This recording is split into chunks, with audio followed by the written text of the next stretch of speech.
स्वयंसेवक की परिभाषा में हम यही कहते हैं, स्वयं की प्रेरणा से, निस्वार्थ भाव से देश और समाज की सेवा करने के लिए हम स्वयंसेवक बने हैं। अंग्रेजों ने भी इतने अत्याचार नहीं किए होंगे जितने अत्याचार आपातकाल में देश की सरकार ने किए। ये राष्ट्रीय स्वयंसेवक संघ की शुरुआत कब हुई? इसका क्या उद्देश्य था, ऑब्जेक्टिव था? विजयादशमी 1925 में नागपुर से इसका शुभारंभ होता है। या राष्ट्रीय स्वयंसेवक संघ का योगदान रहा भारत के स्वतंत्रता आंदोलन में? आज का कांग्रेस नहीं थी, उस समय तो भारत की आज़ादी के लिए काम करने वाला संगठन राष्ट्रीय कांग्रेस। तो ऐसे ही छत्रपति शिवाजी के द्वारा जो हिंदवी साम्राज्य की स्थापना की गई थी, उसका यह 300वां और वर्ष था। तो इन सब प्रसंगों का उल्लेख करते हुए ऐसा सत्संग परिवार में किया जाए। अच्युतम केशवम कृष्ण दामोदरम राम नारायणम जान, तो इसे अंदर का सोया हुआ जो आध्यात्मिक भाव है वह पैदा होता है। नमस्कार मित्रों, स्वागत है आपका the detox show powered by कुदरत स्टूडियो में। दोस्तों, आपने देखा होगा भारत में कहीं पर जब भी कोई नेचुरल कैलेमिटी आती है यानी प्राकृतिक आपदा, तो कुछ लोग ऐसे होते हैं जो चुपचाप आते हैं, चुपचाप लोगों की मदद करते हैं, एक निर्धारित यूनिफॉर्म में आते हैं और चुपचाप वहाँ से चले जाते हैं। लोगों की मदद का जज्बा इतना ज़्यादा होता है कि लोग उनको जब वो नेचुरल कैलेमिटी ख़त्म हो जाती है तब भी याद रखते हैं। जी हाँ, शायद आप कुछ लोग समझ भी गए होंगे, मैं बात कर रहा हूँ भारत के सबसे बड़े संगठन राष्ट्रीय स्वयंसेवक संघ की, यानी आरएसएस की। लोग उसे आरएसएस के नाम से जानते हैं, संगठन को। आरएसएस इस वर्ष अपने 100 वर्ष पूरे कर रहा है। 100 वर्ष पूरा करने का मतलब अपनी सेंचुरी लगा चुका है, शताब्दी पूरी कर चुका है। आरएसएस कैसे बना? आरएसएस को बनाने वाले कौन कौन लोग थे? आरएसएस ने स्वतंत्रता से पहले, इंडिपेंडेंस के बाद देश के लिए क्या किया है, और आज आरएसएस देश की समस्याओं को किस तरह से देखता है और आरएसएस का फ्यूचर क्या है, कैसे उसने कई जनरेशन्स के ऊपर अपना इम्पैक्ट डाला, इसके बारे में बात करने के लिए हमारे साथ हैं राष्ट्रीय स्वयंसेवक संघ के वरिष्ठ प्रचारक और राजस्थान क्षेत्र प्रौढ़ कार्य प्रमुख श्री कैलाश चंद्र शर्मा। नमस्कार कैलाश जी। नमस्कार। कैलाश नाम का बालक था, वो कैसे आरएसएस के प्रति आकर्षित हुआ, कैसे आरएसएस में आया, राष्ट्रीय स्वयंसेवक संघ में आया और एक पूर्णकालिक का स्वयंसेवक बना? मैं टोंक जिले के एक बहुत बड़े तीर्थ स्थान डिगी श्री कल्याण जी के यहाँ जन्मा। अच्छा। और हमारा गांव राष्ट्रीय स्वयंसेवक संघ की दृष्टि से बहुत ही एक अच्छा केंद्र रहा। बहुत अच्छी शाखाएं उस समय वहाँ लगती थी। तो मैं जब 9-10 साल का था तब ही सायंकालीन राष्ट्रीय स्वयंसेवक संघ की लगने वाली शाखा में जाने लगा था। जी। प्रारंभ में कोई भी संघ से जुड़ता है छोटी आयु में, वह खेलने के लिए या मित्रता के कारण से, या लाठी जो वहाँ दंड के रूप में सिखाई जाती है उसके आकर्षण से वह, या वहाँ देशभक्ति के बहुत अच्छे गीत होते हैं, अच्छी कथा कहानी कही जाती है, उससे आकर्षित होकर प्रारंभ में व्यक्ति जुड़ता है। लेकिन धीरे धीरे वे सब कारण समाप्त होने पर भी वह विचार और संस्कारों से जुड़े रहने के कारण से वो निरंतर जो संस्कार, जो विचार, जो नाम उसको स्वयंसेवक मिला, और स्वयंसेवक की परिभाषा में हम यही कहते हैं, स्वयं की प्रेरणा से, निस्वार्थ भाव से देश और समाज की सेवा करने के लिए हम स्वयंसेवक बने हैं, वह उसका पक्का और स्थायी विचार हो जाता है। उसी सेवा भावना से वह निरंतर संघ की शाखा में जाता है। मैं 10वीं तक वहाँ गांव के विद्यालय का ही छात्र रहा। कक्षा 10वीं पास प्रथम श्रेणी में करने के पश्चात मेरा आगे का अध्ययन श्री कर्ण नरेंद्र कृषि महाविद्यालय जोबनेर में प्रारंभ हुआ। एग्रीकल्चर सब्जेक्ट में? जी, कृषि में। और मैंने बीएससी एग्रीकल्चर जोबनेर से किया और बाद में कृषि कीट विज्ञान के अध्ययन हेतु मैं राजस्थान कृषि महाविद्यालय उदयपुर में अध्ययन हेतु गया। एमएससी एग्रीकल्चर के लिए। एग्रीकल्चर मैंने वहाँ से किया। अच्छा। 1972 में मेरा अध्ययन पूरा हुआ। उसके बाद फिर मैं 1 साल अध्यापन कार्य भी सरकारी विद्यालय में, राजकीय विद्यालय में बूंदी बालचंद सेकेंडरी स्कूल में किया। उसके बाद से फिर मैं राष्ट्रीय स्वयंसेवक संघ का पूर्णकालिक कार्यकर्ता, जिसको हम प्रचारक कहते हैं, इस नाते से मैंने कार्य प्रारंभ किया।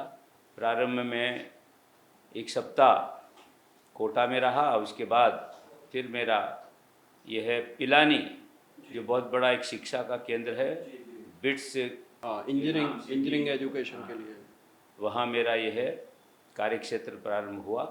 उसके बाद 1 साल बाद मैं चिड़ावा तहसील का तहसील प्रचारक बना और उसके अगले साल मैं झुंझुनू जिला का जिला प्रचारक, और उसी वर्ष फिर यह 1975 में संघ पर प्रतिबंध आया, क्योंकि देश में आपातकाल थोप दिया गया।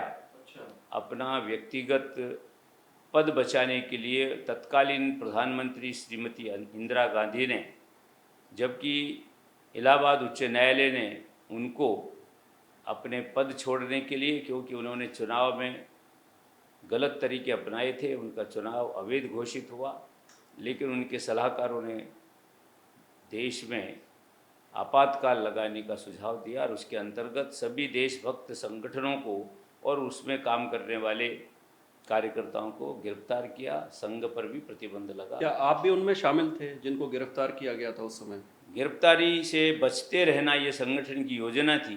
क्योंकि नवंबर मास में 14 नवंबर 1975 को सारे देश भर में लोकतंत्र संघर्ष समिति के अंतर्गत सत्याग्रह करके जेलों में जाना था। अच्छा। जिससे कि आपातकाल का विरोध हो सके। ये आपातकाल एक प्रकार से लोकतंत्र की हत्या थी। न अपील, न वकील, न दलील, और घर में इतना आतंक था, पति पत्नी भी बात करते हुए कहते थे जी धीरे बोलिए, कोई सुन लेगा तो पकड़ कर जेल में डाल देगा। उस आतंक को भेदना था, लोकतंत्र की पुनः स्थापना करनी थी।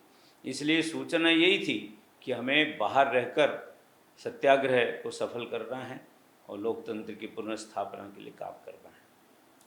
लोगों में इसकी जानकारी देने के लिए हम छोटे छोटे हस्तपत्र छापा करते थे, जैसे एक चिनगारी, उसमें वास्तविक समाचार होते थे और उसके माध्यम से लोग जानना चाहते थे।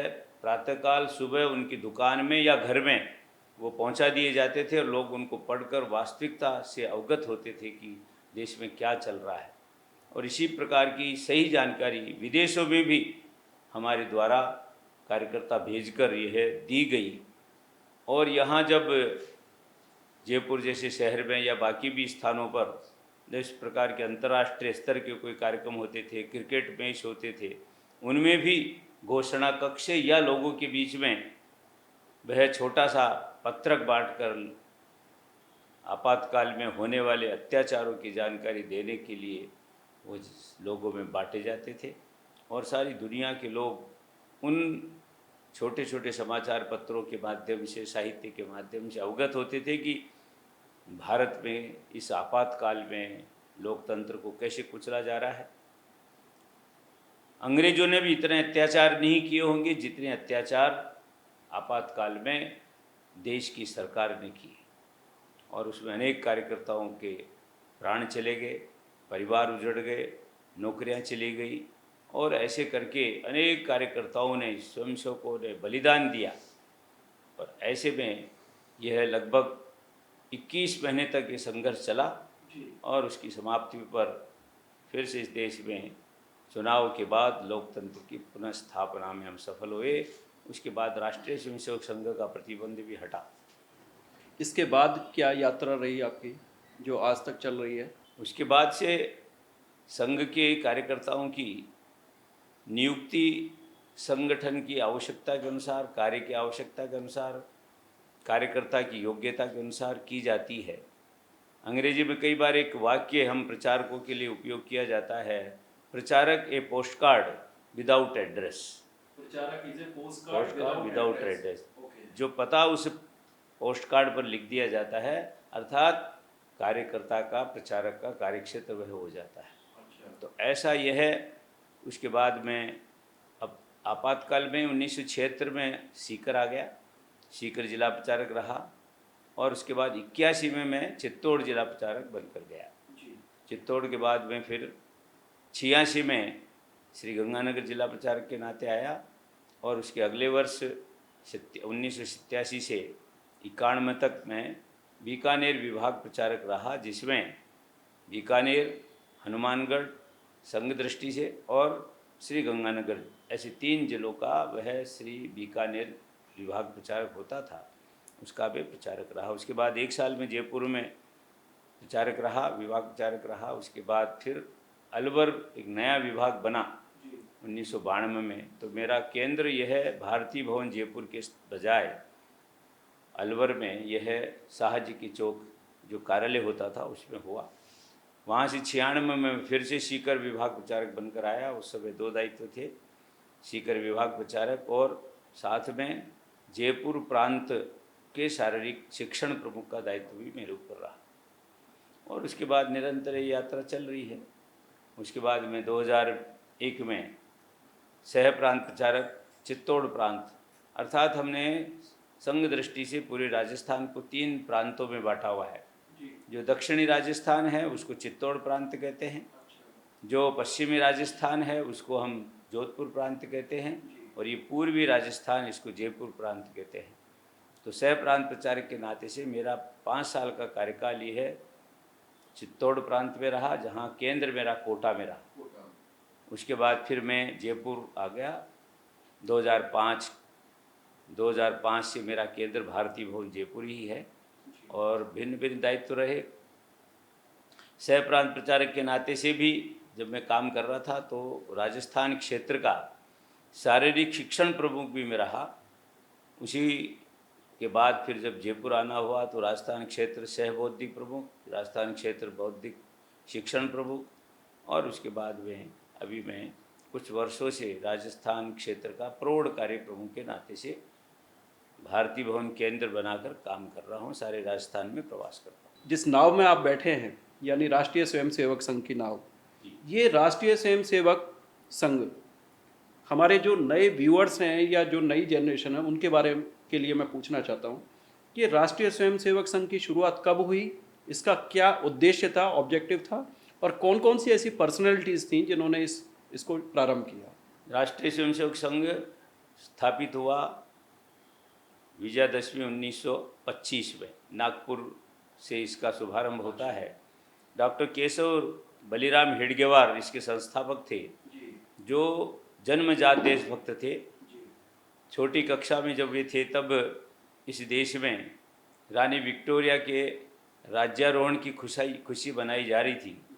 उसके राज्य को 60 वर्ष हुए तो विद्यालयों में विद्यार्थियों को मिठाई बांटी जा रही थी। केशव हेडगेवार ने मिठाई तो हाथ में ली, लेकिन उस मिठाई को न खाते हुए ये कहकर कि ये गुलाबी का जहर मैं किसी कीमत पर नहीं खाऊंगा, क्योंकि विक्टोरिया हमारी रानी नहीं है।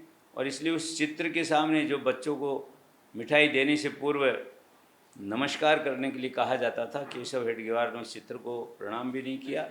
और उसके बाद हम देखते हैं तो उनकी जीवन की और छोटी छोटी घटनाएं हैं, जिसमें संघ संस्थापक के जीवन का, अर्थात एक प्रकार से वे जब और 8 साल 9 साल के हुए तो एडवर्ड सप्तम जो राजकुमार थे उनका जन्मदिन मनाया जा रहा था।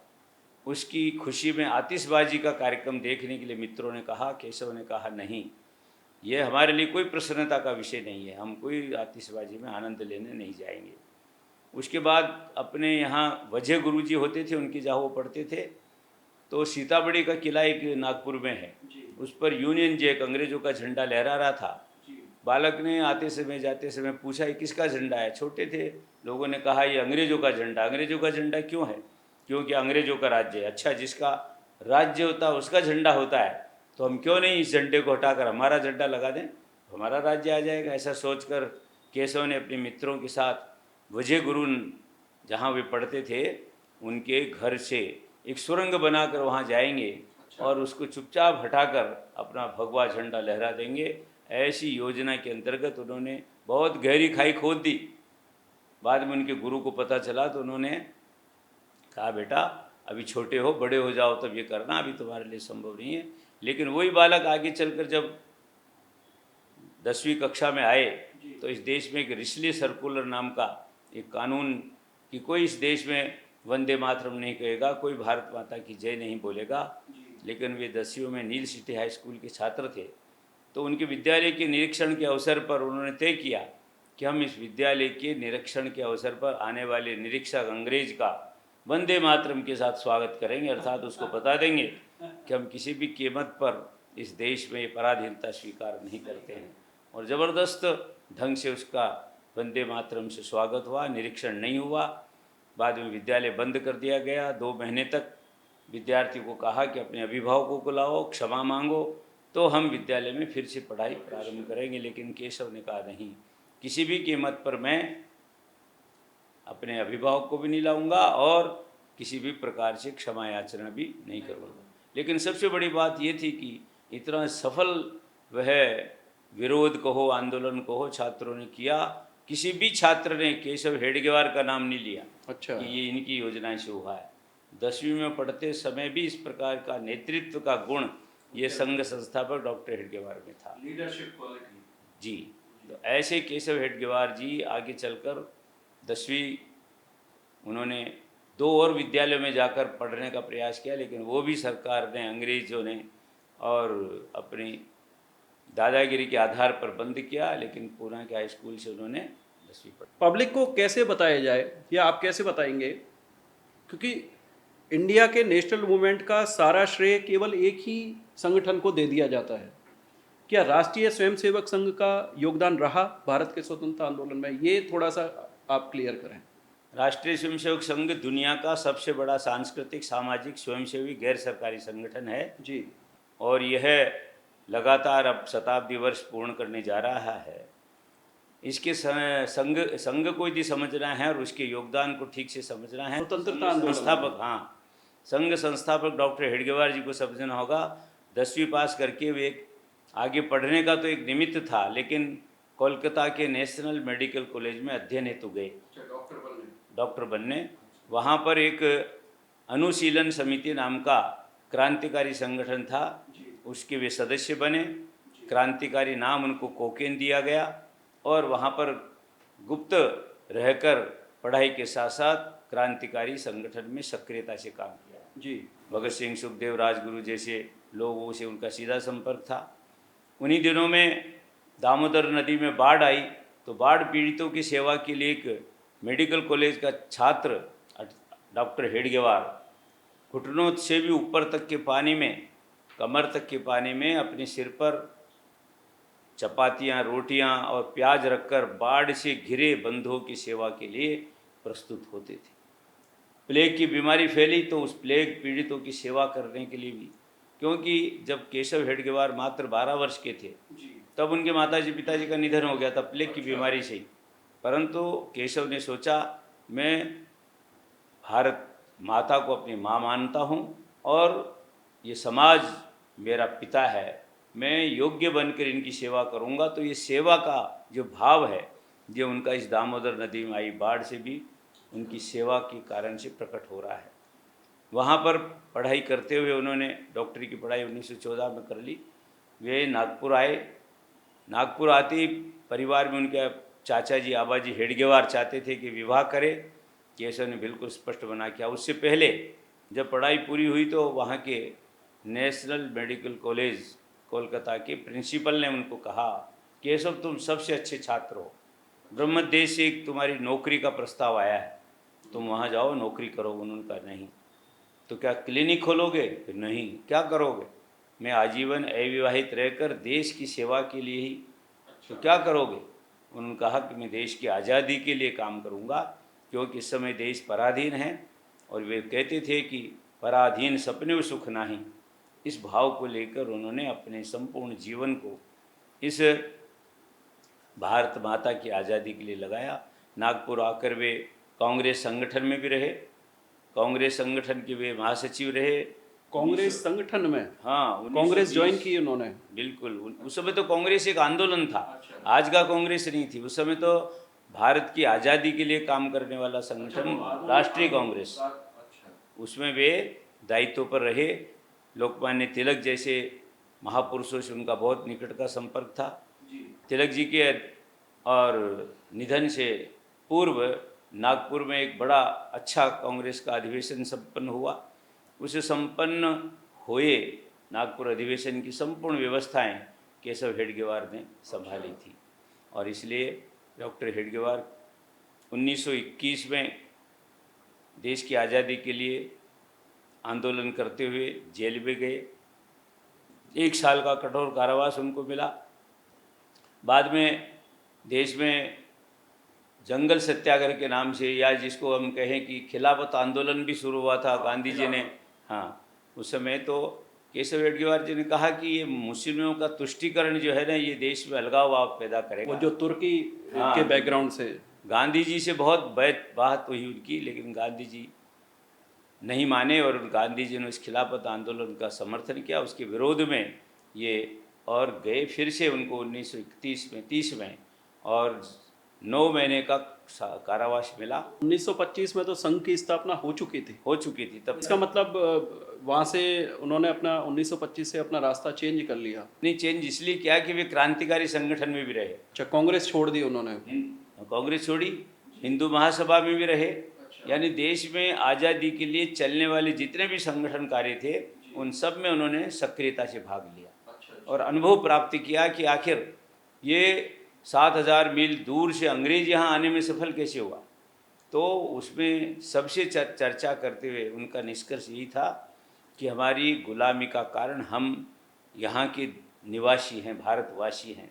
इसमें अंग्रेज की कोई विशेषता नहीं है, हम में देशभक्ति नहीं है, हम में आपस में एकता नहीं है। एकता का अभाव, राजनीतिक एकता का भी अभाव माना जा सकता है, राष्ट्रभक्ति का अभाव। और उसको जब तक फिर से देशवासियों में नहीं लाया जाएगा, तब तक ये इसी प्रकार से, आज अंग्रेज है, हम स्वाधीन हो भी गए तो फिर क्या गारंटी है कि हम फिर से पराधीन नहीं होंगे।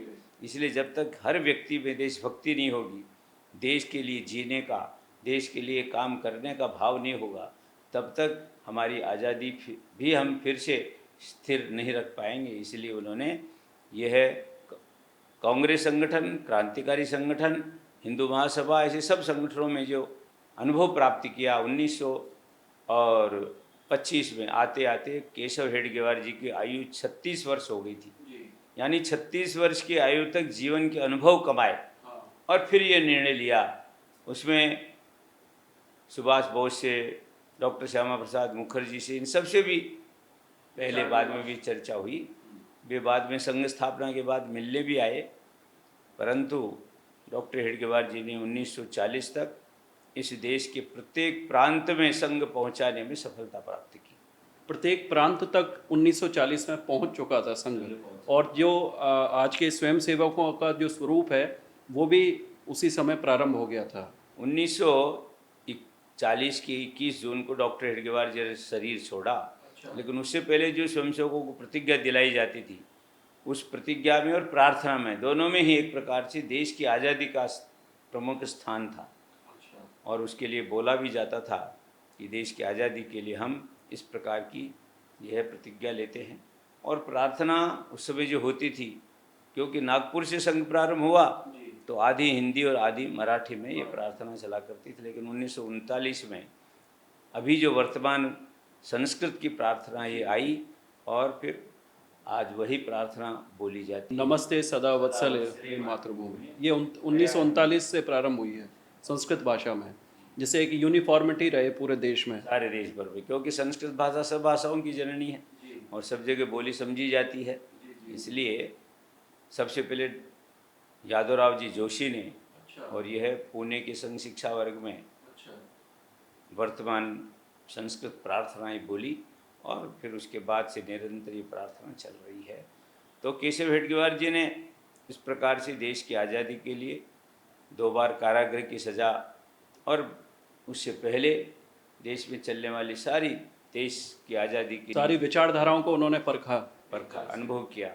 उसके बाद व्यक्ति निर्माण का काम ये संघ शाखा के माध्यम से मैं करूँगा। तो ये जो शाखाएं हैं जो आजकल डेली कंटेक्स्ट की बात करूं लगती हैं, ये संघ ने कब लगानी शुरू करी?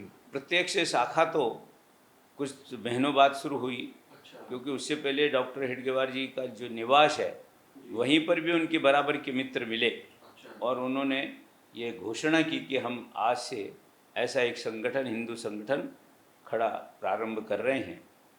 बाद में पहली शाखा ये मोहते बाड़े में, नागपुर, जहां आज का राष्ट्रीय स्वयंसेवक संघ का केंद्रीय कार्यालय महाल में है, वहीं पहली शाखा शुरू हुई थी। 1947 से कुछ समय पहले और कुछ महीने बाद तक देश में सांप्रदायिकता का ऐसा तनाव और ज्वार उत्पन्न हुआ, देश का विभाजन हुआ और कई समस्याएं पैदा हो गई।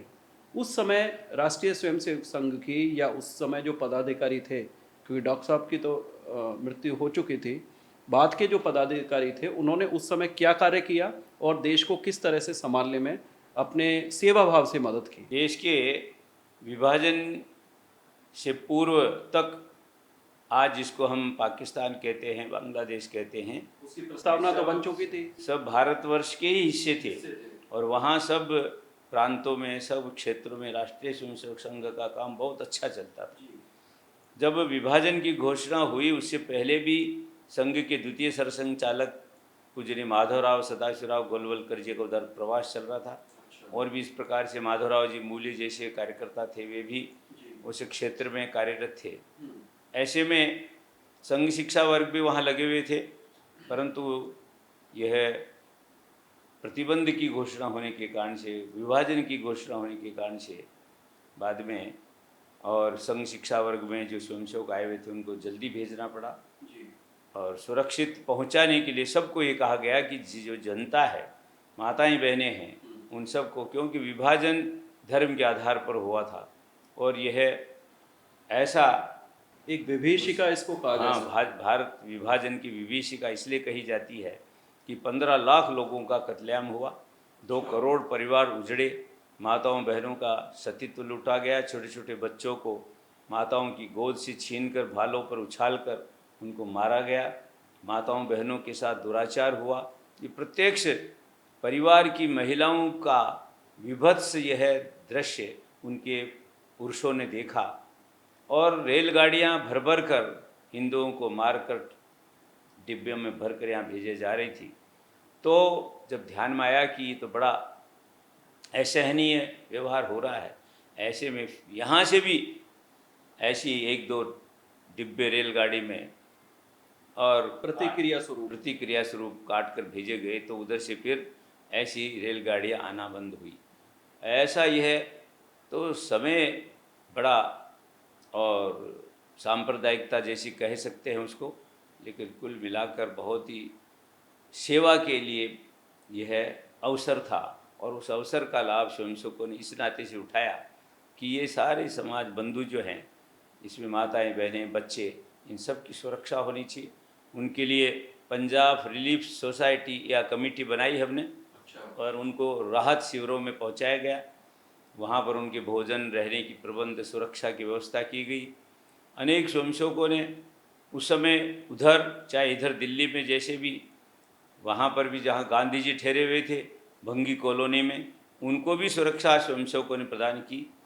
लाल किले जैसे हमारे दिल्ली के प्राचीन स्मारक को बचाने का काम भी स्वयंसेवकों ने, इस्लामी बनकर, सुन्नत भी करानी पड़ी तो सुन्नत कराकर, लुंगी पहनकर अपने उस षड्यंत्र को, जो राष्ट्रीय प्रतीकों के नष्ट करने का षड्यंत्र यहाँ पर दुष्ट लोगों के द्वारा किया गया, उसकी सूचना समय पर सरदार पटेल जो तत्कालीन गृह मंत्री थे उनको दी गई और उस षड्यंत्र को विफल करते हुए लाल किला और इस प्रकार की जो हमारी संसद भवन आदि को उड़ाने की योजना थी उसको विफल किया गया।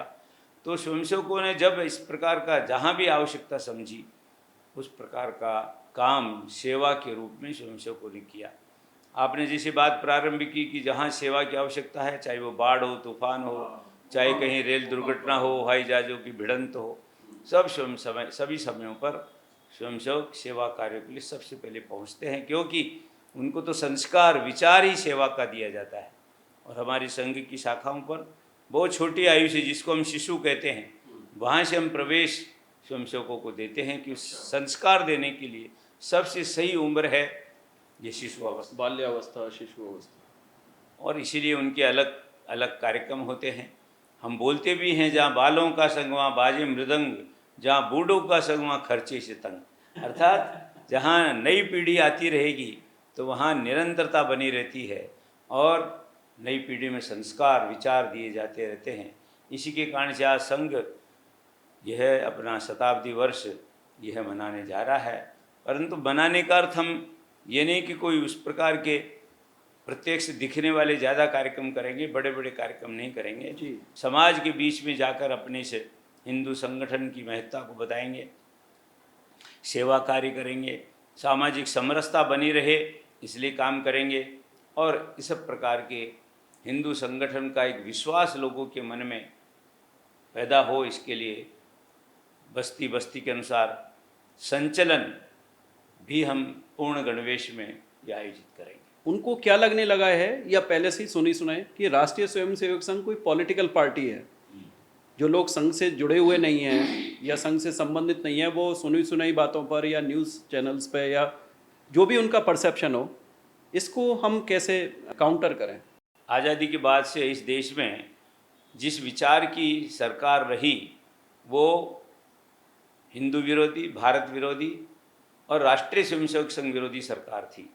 उन्होंने दुष्प्रचार ऐसा किया कि एक सिद्धांत जो गोइबल्स का है कि एक झूठ को आप 100 बार बोलो, वह झूठ भी सच्ची लगने लगती है। तो इन 60 वर्षों में ये दुष्प्रचार किया गया कि संघ मुस्लिम विरोधी है, संघ जनजातीय या अनुसूचित जाति विरोधी है। परंतु राष्ट्रीय स्वयंसेवक संघ प्रारंभ से ही संपूर्ण हिंदू समाज का संगठन है और इसलिए हम छोटी आयु से लेकर बड़ी आयु तक के ऐसे समाज बंधुओं को विचार और संस्कारों के माध्यम से संस्कारित करने का प्रयत्न करते आ रहे हैं। उसी के कारण से आज सारे देश का वातावरण बदला है। अन्यथा संघ शुरू हुआ तब लोग कहते थे मुझे गधा कह लो, हिंदू मत कहो। अच्छा। क्या जीवित मेंढकों को तराजू में तोल सकते हो? इस प्रकार का वातावरण था। 4 हिंदू एक साथ दरी पर तब बैठते जब कोई विशेष बात हो, अन्यथा 4 हिंदू एक साथ एक दिशा में तब चलता जब 5वां उनके कंधे पर होता। ऐसा वातावरण था। संघ की उपेक्षा, घोर उपेक्षा, उपहास ये किया गया, क्योंकि हर एक अच्छे काम का इस प्रकार का हाल होता है। लेकिन डॉक्टर हेडगेवार के लिए उस समय कहा जाता था ये गवारों का हेड है। ये क्या गवारों का हेड है? हेडगेवार है नहीं, गवारों का हेड है। ये छोटे छोटे बच्चों से हिंदू संगठन करना चाहते हैं, जिनको नाड़ा बांधना नहीं आता, जिनको नाक साफ करना नहीं आता। लेकिन केशव हेडगेवार जी ने इन सब बातों की कोई चिंता नहीं की। संघ के लिए लोग अंग्रेजी में कहते थे संघ टेस्टलेस, ऑर्डरलेस, कलरलेस संगठन है। ये संगठन अपनी मौत मरने वाला है, इसकी क्यों चिंता करते हो? ऐसी घोर उपेक्षा, उपहास संघ का हुआ, मजाक उड़ाई गई। लेकिन उसकी चिंता न करते हुए केशव हेडगेवार जी ने धीरे धीरे क्रमशः, डॉक्टर हेडगेवार जी 1940 में चले गए। उनके बाद गुरुजी गोलवलकर जी ने यह नेतृत्व संभाला, जो काशी विश्वविद्यालय के छात्र रहे, जहां उन्होंने 3 साल पढ़ाया भी और बाद में वे 1 वर्ष 2 वर्ष के लिए वकालत भी नागपुर में की। लेकिन उनको संघ जब और समझ में आ गया, संघ से जुड़ गए, जबकि वे आध्यात्मिक पुरुष थे। स्वामी विवेकानंद जी के गुरु भाई अखंडानंद जी से सारगाछी में 13 जनवरी 1937 को उन्होंने संन्यास की दीक्षा भी ली थी। और इसलिए जब उनका अंतिम समय आया तो उन्होंने 3 पत्र भी लिखे। पहला पत्र लिखा, जिनको उनकी मृत्यु के बाद ही खोलना था, कि अपने यहाँ संघ में डॉक्टर हेडगेवार जी के अलावा किसी का स्मारक आदि नहीं बनाना और मेरा श्राद्ध आदि भी नहीं करना। मैंने ब्रह्म कपाल हिमालय में अपना जीते जी श्राद्ध कर लिया है। ऐसी आध्यात्मिक शक्ति ने साक्षात्कार माँ दुर्गा का जेल में रहते हुए भी किया। बाद में दूसरा पत्र उन्होंने उसी समय लिखा था, वो भी खोला गया। उसमें नियुक्त सरसंघ चालक बाला साहब देवरस जी की नियुक्ति का था। और तीसरा, वे 33 वर्षों तक राष्ट्रीय स्वयंसेवक संघ की कार्य के लिए प्रवास करते थे। 66 बार परिक्रमा की इस देश की उन्होंने। 66 बार? हाँ। और लगभग 60,000 पत्र उन्होंने अपने हाथों से लिखे हैं, जो अब तक दुनिया में किसी प्रकार का 60,000 पत्र। हाँ, कम से कम। तो ऐसे व्यक्तिगत अपने हाथों से लिखे पत्रों, तो उस आखिरी पत्र में उन्होंने लिखा कि इस 33 वर्ष की कालावधि में मेरे व्यवहार की न्यूनता से किसी को कष्ट हुआ हो, दुख पहुंचा हो, तो मैं सभी से हाथ जोड़कर क्षमा याचना करता हूं। और उन्होंने अब टुकड़ो जी महाराज का एक अभ्यंग भी लिखा है, तुकाराम जी महाराज का, कि ये मेरे से कोई गलती हुई तो क्षमा याचना। तो ऐसा यह गुरुजी ने नेतृत्व संभाला, और उनके नेतृत्व में प्रारंभ में जब संघ पर प्रतिबंध लगा था तो कोई भी संघ के बारे में बोलने वाला नहीं था। 1948 में सबसे पहले विद्यार्थी परिषद नाम का संगठन खड़ा किया, जिसका विधिवत शुभारंभ 9 जुलाई 1949 को हुआ। और फिर धीरे धीरे क्रम से बहुत सारे संगठन, जैसे मजदूर संघ, किसान संघ, विश्व हिंदू परिषद, वनवासी कल्याण आश्रम, आज लगभग 35 संगठन समाज जीवन में काम कर रहे हैं, जो पूजनीय गुरुजी के नेतृत्व में। 5 जून 1973 तक पूजनीय गुरुजी ने 33 वर्षों तक इस संगठन का नेतृत्व किया। और ऐसे उस नेतृत्व के माध्यम से संघ आज निरंतर काम करते हुए बाहर विदेशों में भी, जिसको हम विश्व विभाग कहते हैं, वहाँ पर भी हिंदू संगठन दूसरे नामों से, इंडिया इंटरनेशनल या हिंदू सेवा संघ, इस नामों से वहाँ भी काम लगभग 50 देशों में आज भी चल रहा है। तो ये जो दुष्प्रचार हुआ, उसके कारण से लोगों ने जो पढ़ा, लोगों ने जो दूरदर्शन पर देखा या इधर उधर से सोशल मीडिया पे जो, हाँ, उसी से ही संघ के बारे में उन्होंने अपनी धारणा बनाई। संघ किसी का विरोधी नहीं है, संघ एक सम्यक संचालन करने वाला संगठन है। क्योंकि हम जानते हैं कि कोई भी संगठन जब किसी के विरोध में खड़ा होता है तो स्वयं अपनी मौत मरता है। संघ का काम सकारात्मकता को लेकर चल रहा है, जो आज निरंतर बढ़ रहा है। समाज को ही हमने भगवान माना है, और समाज के आशीर्वाद से यह काम निरंतर चल रहा है। और आज संघ के कार्य को 100 साल के इस अवसर पर सारे दुनिया भर के लोग आज एक सबसे बड़ा संगठन इस नाते से मानते हैं कि दुनिया में जो सबके कल्याण का विचार है, हिंदू विचार, विश्व शांति का विचार है, वे हिंदू विचार। हमने इसलिए कहा है वसुधैव कुटुंबकम प्रणवंतो विश्वमार्यम सर्वेपि सुखिनः सन्तु सर्वे सन्तु निरामया सर्वे भद्राणि पश्यन्तु मा कश्चित् दुःख भाग् भवेत्। इस विचार को संघ जी रहा है, और इसलिए आज यह संपूर्ण दुनिया में एकमात्र ऐसा संगठन है जो सबसे बड़ा संगठन और सबके कल्याण के काम में लगा है। और इसलिए दुनिया भी आशा भरी दृष्टि से देख रही है। वो जो पहली स्थिति थी उपेक्षा उपहास, उससे संघ निकला, बाद में विरोध शुरू हुआ, और इसलिए संघ पर 3 बार प्रतिबंध आए। 1948 में आया, 1975 में आया, 1992 में आया। और उस समय के हमारे नेहरू जी जो प्रधानमंत्री होते थे, वो कहते थे संघ को मैं 5 फीट नीचा ज़मीन में गाड़ दूंगा। लेकिन संघ तो निरंतर समाज की सेवा करते हुए आगे बढ़ रहा है। और आज तीसरी स्थिति स्वीकार्यता, संघ कार्य की स्वीकार्यता, क्योंकि सबके कल्याण और सबके विश्व शांति का विचार ये संघ का विचार, यानी हिंदुत्व का विचार है, उसको लेकर संघ जी रहा है। और उसी भाव से कि हम हर हिंदू घर को सेवा केंद्र बनाएंगे, जिसे कि सबके अंदर जो एक प्रारंभ से संस्कार दिया जाता है हिंदू परिवारों में कि रात्रि की नींद पूरी करते ही आप पहले हाथों के दर्शन करो। कराग्रे वसते लक्ष्मी कर मध्य सरस्वती कर मूले तो गोविंद प्रभाते कर दर्शनम समुद्र वसने देवी पर्वत स्तन मंडले विष्णु पत्नी नमस्तुभ्यम पाद स्पर्शम क्षम। ये हाथ ही पुरुषार्थ के प्रतीक है। सुबह से रात्रि तक हम अच्छा बुरा काम इन हाथों से करते हैं। इसलिए हिंदू जीवन में ये संस्कार है कि अच्छा काम करो, और अच्छा काम है परहित सरिष धर्म नहीं भाई पर पीड़ा सम नहीं अधमाई। उसी को लेकर संस्कार दिया जाता है कि सेवा के लिए अपना जीवन बना है। और फिर नींद पूरी करते धरती माँ को पांव लगाने पड़ते हैं, ये भी उचित नहीं है, क्योंकि हमारी माँ है, भारत माँ है, माँ भारती है। इसलिए समुद्र वसने देवी एक श्लोक के माध्यम से बताया है कि 3 ओर समुद्र से घिरी बात माता कितनी सुंदर लग रही है। एक तरफ गंगा सागर, एक तरफ सिंधु सागर, और नीचे हिंद महासागर, मानो उसके वस्त्र हों।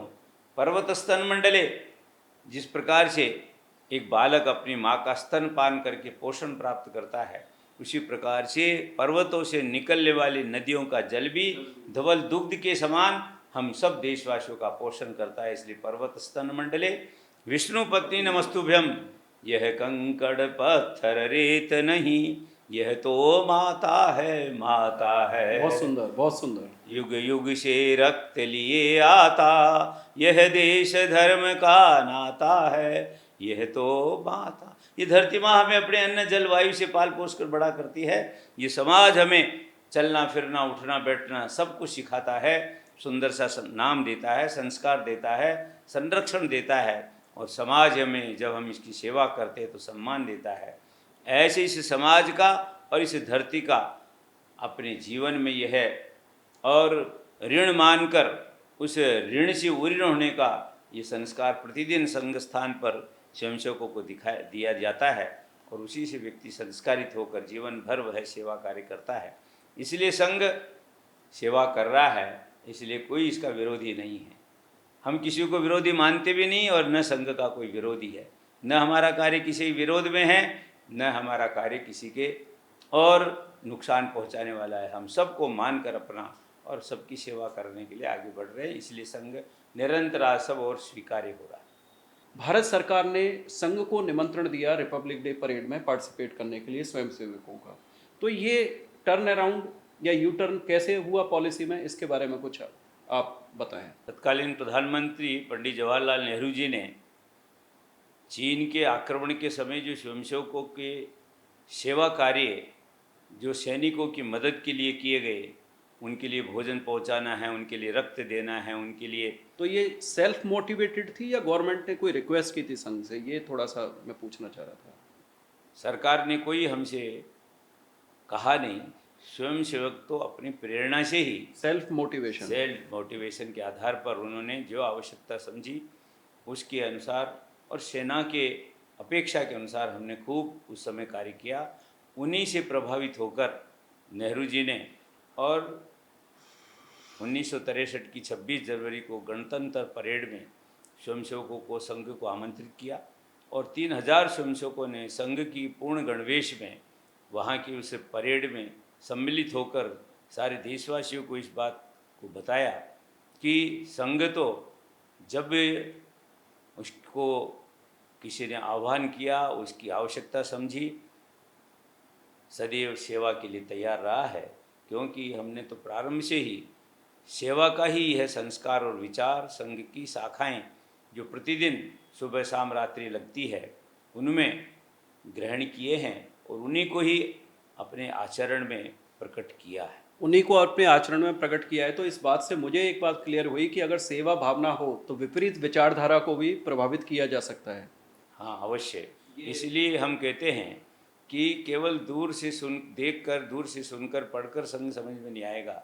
यदि वास्तव में संघ समझना है तो संघ की जो 1 घंटे की शाखा लगती है, जिसमें व्यक्ति के सर्वांगीण विकास का, शारीरिक मानसिक बौद्धिक सब प्रकार के विकास का उसमें कार्यक्रमों की योजना होती है, तो व्यक्ति संघ में प्रत्यक्ष आएगा तभी संघ उसको समझ में आएगा। इसलिए हम आप देशवासियों से निवेदन करते हैं कि आप संघ को समझना चाहते हैं, संघ के लिए सहयोगी बनना चाहते हैं, क्योंकि संघ का काम संपूर्ण हिंदू समाज का और सेवा के लिए, तो आप शाखा आइए और वहाँ मिलने वाले विचार संस्कार को ग्रहण करिए, और फिर आपको लगे कि यहाँ अच्छा है तो आप आगे भी बढ़िए, और ऐसा लगे कि नहीं तो आप छोड़ भी सकते हैं। यहाँ कोई न तो कोई प्रवेश पत्र भरवाया जाता, न कोई यहाँ पर शुल्क ली जाती। यहाँ पर तो 1 घंटा से समर्पण शुरू होता है, जो ऐसे धीरे धीरे जीवन भी समर्पित किए जाते हैं। और इसलिए आप सबसे यही आह्वान है, आइए संघ के स्वयंसेवक बनिए, संघ अर्थात माँ भारती की सेवा करने के लिए प्रस्तुत होइए। भारत की, चाहे वो इंटरनल प्रॉब्लम्स हैं या एक्सटर्नल प्रॉब्लम्स हैं, कुछ ऐसी समस्याएं जो संघ अपनी बारीक नज़र से देखता है और उनके समाधान को करने का प्रयास करता है। आपकी नज़र में वो समस्याएं कौन कौन सी हैं जो देश के लिए बड़ी घातक साबित हो रही हैं और उनका समाधान करना शीघ्र बहुत ही जल्दी आवश्यक है? समस्याएं जो समाज जीवन में दिखाई देती, मैंने कहा ना कि आंतरिक और बाह्य समस्याएं हैं। जो कुछ बाहरी तत्वों के द्वारा की जाती है, और जैसे आतंकवाद। हाँ, आतंकवाद है, या इसी प्रकार से आज विमर्श चलाए जा रहे हैं। जैसे अभी रक्षाबंधन पर हमारे समाज को तोड़ने के लिए बहनों के बीच में कहा गया, अरे बहन तुम कमज़ोर हो क्या जो अपने भाई से राखी बंधाती हो, तुम खुद सशक्त हो। इस प्रकार का, अरे तुम जीवन भर रोटी और रसोई संभालती रहोगी क्या, तुम बाहर आओ। हमारे देश में तो शुरू से ही माताओं बहनों को बहुत सम्मानित जीवन जीने का अवसर दिया है। यत्र नारीस्तु पूजन्ते रमन्ते तत्र देवता, यत्र नारीस्तु पूजन्ते, और मातृवत परदारेषु पर द्रव्येषु लोष्टवत। अपने यहाँ तो आदि शंकराचार्य जी और मंडन मिश्र में जब शास्त्रार्थ हुआ, तब मंडन मिश्र की श्रीमती भारती नाम की जो पत्नी थी वे निर्णायक थी, और उन्होंने निर्णय दिया।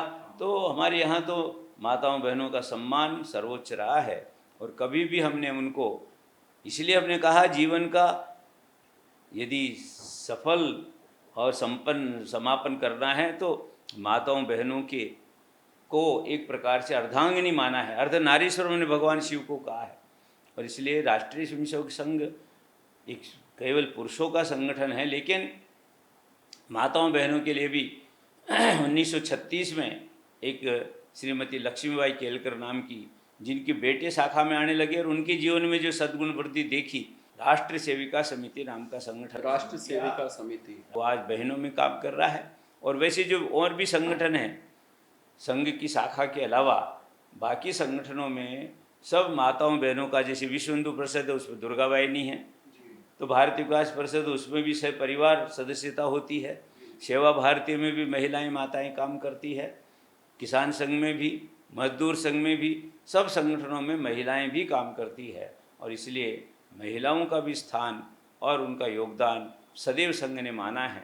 इसलिए उन सब का विचार करके यह संघ समाज जीवन की सब समस्याओं का दूर करने के लिए प्रयत्नरत है। समस्या को बड़ा वो पॉइंट आउट करते हैं, वो है डेमोग्राफिक चेंज, यानी जनसंख्या की असमानता विभिन्न वर्गों में। संघ का विचार इसकी तरफ क्यों है और इससे क्या नुकसान देश को हो रहा है, संघ की नज़र क्या कहती है इस बारे में? जनसंख्या का संतुलन होना चाहिए। आज अपने देश में एक समुदाय है जो ये चाहता है कि हम यहाँ पर जनसंख्या बढ़ाकर इस देश की सत्ता प्राप्त करें और अपने ढंग से इस देश का शासन चलाएं। डेमोग्राफिक चेंज वो बदल करना चाहते हैं, इसलिए वे निरंतर जनसंख्या बढ़ाने में लगे हुए हैं। जबकि हमारा आज से 3 साल पहले भी एक कार्यक्रम लिया गया जनसंख्या समाधान फाउंडेशन के माध्यम से। राजस्थान की लगभग 200 विधानसभा क्षेत्रों में हमने सभाएं की और सरकार से मांग की कि आप सबके लिए एक समान कानून बनाइए, और उस कानून के अंतर्गत जब जनसंख्या बराबर होगी तो संतुलित रहेगी, और उसके कारण से जनसंख्या का जो इस प्रकार से विस्फोट हो रहा है वह नहीं होगा, और संतुलित जनसंख्या इस देश के लिए काम करने वाली बनेगी। ऐसे में अभी राष्ट्रीय स्वयंसेवक संघ ने पंच परिवर्तन का एक विषय शुरू किया है। पंच परिवर्तन, उसमें सबसे पहला ये है कि हमको स्वयं का जागरण करना है कि हम कौन हैं, कहाँ से आए, अपनी पहचान तो सही होनी चाहिए ना। जब हम भारत में पैदा हुए तो स्वाभाविक ही इस भारत की श्रेष्ठ संस्कृति से, सभ्यता से, जीवन मूल्यों से, मान बिंदुओं से, महापुरुषों से हम जुड़ गए हैं। और इसीलिए जब इस बात को हम जान जाएंगे कि हमारा गौरवशाली अतीत कैसा रहा है, हमारे महापुरुष कैसे रहे हैं, हमारी संस्कृति कैसी रही है, तो उससे हम और प्रेरणा लेकर इस देश के लिए जीने वाले, इस देश के लिए काम करने वाले बने। इसलिए स्वयं का जागरण पहला बिंदु है उसका। दूसरा है सामाजिक समरसता। हाँ, अर्थात इस देश में कोई छोटा नहीं, कोई बड़ा नहीं, संस्कृति सबकी एक चिरंतन, खून रगों में हिंदू है, विराट सागर समाज अपना, हम सब इसके बिंदु हैं। मैंने यहाँ हिंदू शब्द प्रयोग किया। हिंदू ये राष्ट्रवाचक शब्द है, राष्ट्रबोधक शब्द है। आज यहाँ का मुसलमान यदि मक्का मदीना जाता है तो उसको भी वहाँ हिंदू मुसलमान लिखा जाता है। कोई चीन से जाता है तो उसको चीनी मुसलमान लिखा जाता है। तो ऐसे ही हिंदू शब्द यह राष्ट्रीयता का प्रतीक है, और इसलिए हम इसका प्रयोग करते हैं। और इसलिए हमारी मान्यता है कि यहाँ जन्मा वो सब हिंदू है, इस देश का राष्ट्रीय उसको होना चाहिए। और इसी भाव को लेकर राष्ट्रीय स्वयंसेवक संघ इन सब बातों के बारे में विचार करते हुए सोचता है कि हमें समाज में किसी के प्रति कोई भेदभाव नहीं, कोई छोटा बड़ा नहीं, हम सब इस माँ भारती के सपूत हैं, इसलिए आपस में सब भाई भाई हैं। और तीसरा है कि हमें इसके लिए और पर्यावरण, प्रकृति, इसका विचार जरूर करना चाहिए। हमको यदि निरोगी रहना है, यदि हमें दीर्घायु प्राप्त करना है, हमें समाज देश की सेवा के लिए अपने आप को स्वस्थ रखना है, तो इस प्रकृति से प्रेम करना चाहिए। गांधी जी ने भी कभी कहा था कि प्रकृति हमारी आवश्यकताओं की पूर्ति कर सकती है, हमारी लोभ लालच की नहीं। इसलिए संघ पर्यावरण और जल संधारण का भी विषय लेकर चला है।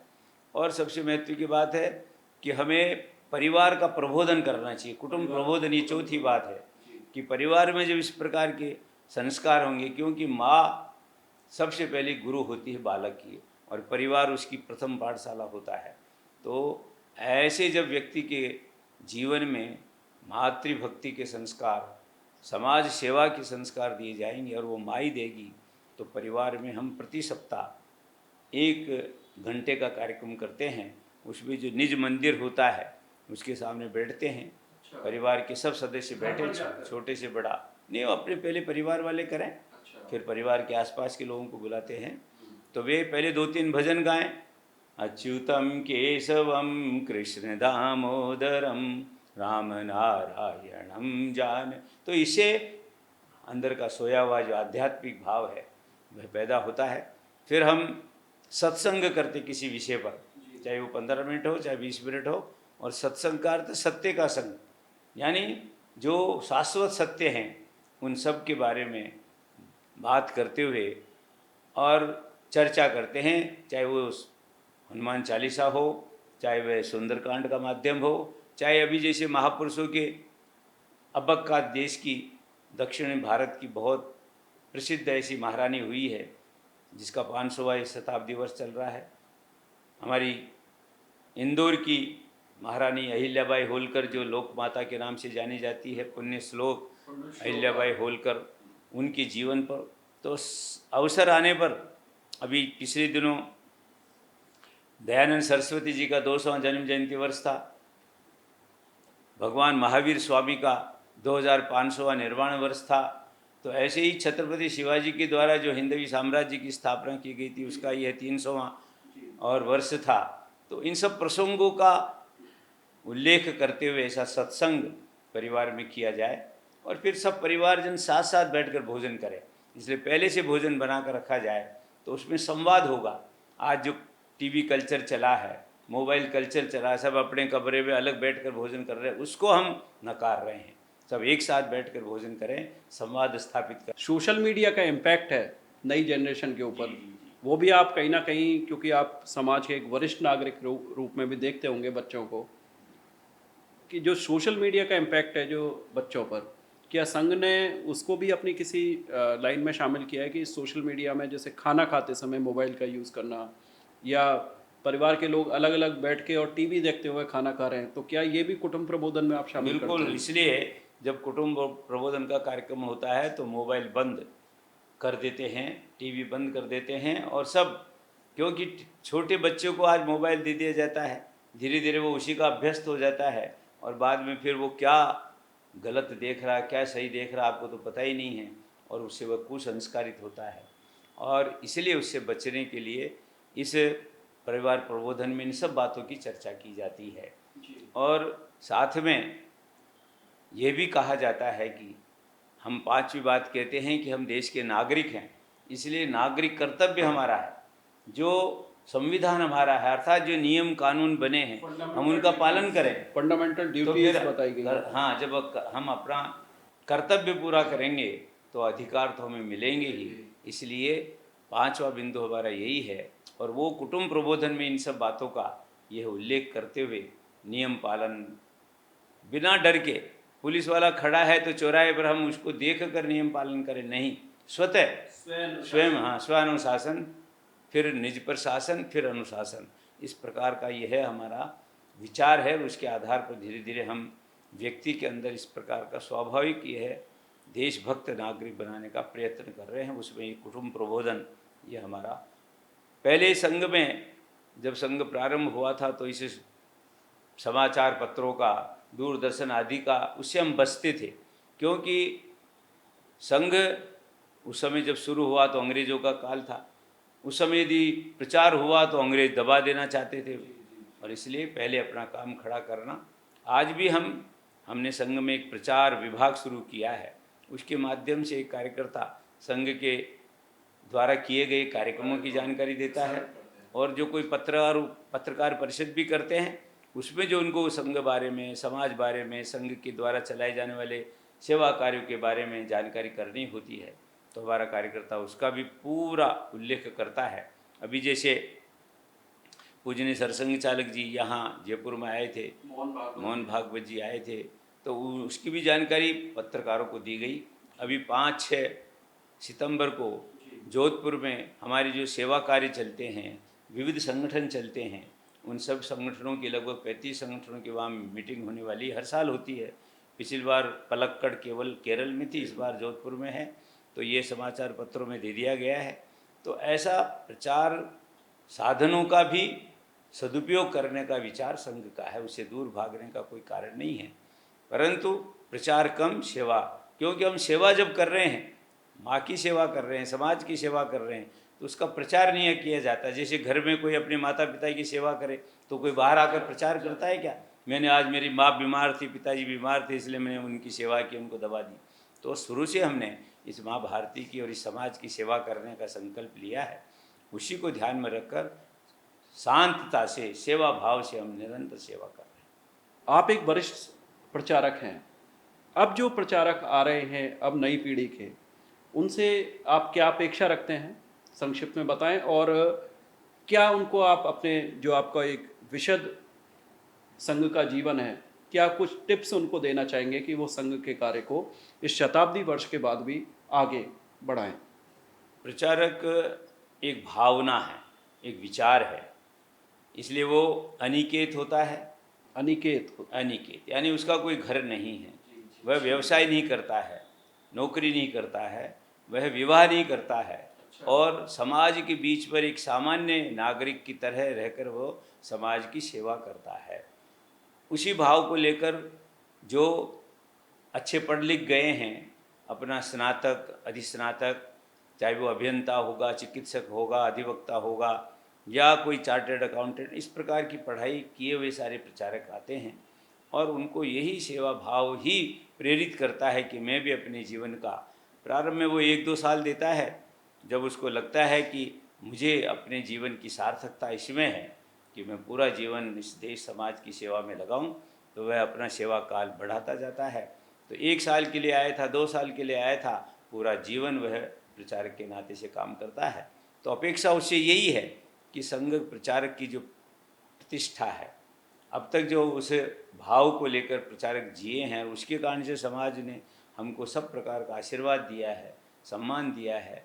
उसी प्रकार से आने वाली नई पीढ़ी के प्रचारकों से भी समय समय पर उनकी प्रशिक्षण आदि के माध्यम से ये उनमें भाव को प्रबल करने का, और दूसरा स्वाध्याय करने के लिए उनको कहा जाता है, वे अपने श्रेष्ठ महापुरुषों के जीवन को पढ़ें, उससे आने वाली जो कठिनाई हैं, उन कठिनाइयों को उन प्रेरक जीवनों से जानकर दूर करता है, तो वह निरंतर सेवा कार्य करता रहता है। और उसकी दृष्टि भी उसी प्रकार की रखी जाती है, एक जैसा हिंदू जीवन में होता है कि माताएं हमारी पूजनीय हैं, उनके प्रति देखने की दृष्टि उसी प्रकार की चाहिए। घर में हम जाते तो घर अपना, जैसे एक माँ को छोड़कर आया, अब सारी माताएं बहनें जिनके बीच में आप काम कर रहे हो, माँ है, बहन है, इसलिए हम शब्द प्रयोग व भाभी नहीं, माता जी या बहन जी, इसी शब्द प्रयोग से संबोधन करते हैं, जिससे कि उसी प्रकार का व्यवहार भी उनसे होता है। और एक परिवार के सदस्य के नाते से सब प्रचारक जो हैं, वे उस घर में जाकर धीरे धीरे अपने व्यवहार से, अपनी सेवा भाव से, विनम्रता से वे उस घर के सदस्य हो जाते हैं, और यही उनकी सफलता है कि आगे चल के वे निरंतर एक अच्छे समाज सेवी, स्वयंसेवक के नाते से, प्रचारक के नाते से कार्य करते रहे, ये उनसे अपेक्षा है। ये उनसे अपेक्षा है और अंत में हम चाहेंगे कि संग गीत की कोई 4 पंक्तियाँ आप हमारे व्यूअर्स के लिए सुनाएं, जिससे कि उनको प्रेरणा मिले और संघ की शाखाओं की तरफ वो आकर्षित हों।